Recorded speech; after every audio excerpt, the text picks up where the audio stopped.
सबसे पहले जफर इस्लाम साहब आपसे ही शुरुआत करते हुए, चूंकि आपकी ही सरकार है मध्य प्रदेश में और इस तरह के नारे वहां पर लग रहे हैं, बताइए इस देश को कि अब तक क्या कार्रवाई इस तरह के लोगों, ऐसे गद्दारों के खिलाफ आपकी सरकार की ओर से की गई है?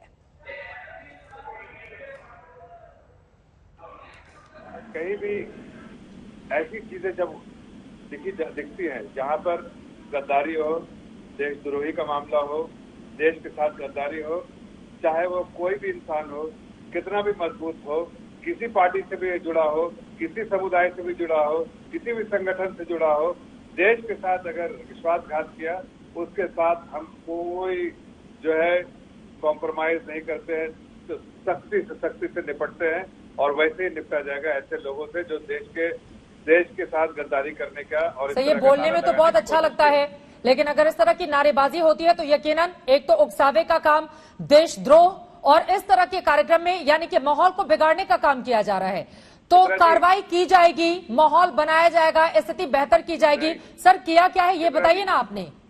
चित्रा जी, आपने भी सुना मुख्यमंत्री जी को, उन्होंने कहा कुचल दिया जाएगा और उन्होंने कहा कि लोग गिरफ्तार हो चुके हैं। लेकिन मैं एक बात बताता हूँ, संजीदगी से और बड़ी जिम्मेदारी के साथ बोल रहा हूँ कि देखिए, अगर इस देश में एक पॉलिटिकल पार्टी है जो देश के लोगों की चिंता, चाहे किसी समुदाय किसी वर्ग का हो, उसकी चिंता करता है, और ये आपको देखा है जब महामारी में घर घर तक राशन पहुंचाने और सब काम करने का। लेकिन एक चीज जो हम बर्दाश्त नहीं करते हैं वो देश के साथ गद्दारी, और उसके साथ हम सख्ती से निपटते हैं। ये इसी सरकार, इसी पार्टी का किरदार है, ट्रैक रिकॉर्ड है। किसी और पार्टी ने ऐसा कभी नहीं दिखाया जो हमने किया है। ठीक है, अभय दुबे जी वो निशाना साध रहे हैं कि ट्रैक रिकॉर्ड बीजेपी का ही ऐसा है जो सख्त कार्रवाई करती है, किसी और की सरकार होती तो छोड़ दिया जाता उनको। चित्रा जी, हम दृढ़ता से ऐसी गतिविधियों की न सिर्फ खिलाफत करते हैं बल्कि कड़ी से कड़ी सजा ऐसे लोगों को मिलनी चाहिए। हिंदुस्तान ये कतई बर्दाश्त नहीं करेगा। लेकिन भारतीय जनता पार्टी किस मुंह से कह सकती है, जिसके खुद के संगठन में आईएसआई और पाकिस्तान की जासूसी करने वाले मध्य प्रदेश के वो नेता को भूल गए, आपके आईटी सेल के ध्रुव सक्सेना को भूल गए, आप बजरंग दल के बलराम को भूल गए। 11 लोग पकड़ाए जफर इस्लाम साहब, और आपकी सत्ता की सरपरस्ती में उनकी जमानत भी हुई। फिर से हमारी सरकार आई, हमने गिरफ्तार करके बताया। भारतीय जनता पार्टी किस मुंह से बोलती है? 5 सिमी के दुर्दांत आतंकवादी, जानती है चित्रा जी क्या किया इन्होंने मध्य प्रदेश में 26 जनवरी की छूट माफी योजना आतंकवादियों पर लागू कर दी। 11-12 में 5 आतंकवादी छोड़ दिए इन्होंने। इन लोगों ने जो 5 आतंकवादी छोड़े, उन पर हमने, कांग्रेस पार्टी ने प्रेस कॉन्फ्रेंस लेकर एतराज जताया कि prevention of unlawful activity act 1967 के तहत इन पर कार्रवाई की है। Beijing war against India, Bharat के खिलाफ युद्ध छेड़ने की कार्रवाई करने वालों को कैसे छोड़ सकते हो? आखिरी बात देखिए, आज देश को जानना चाहिए कि ये जो तालिबान है, इसका यहां आने का रास्ता साफ करने वालों में मोदी सरकार भी है।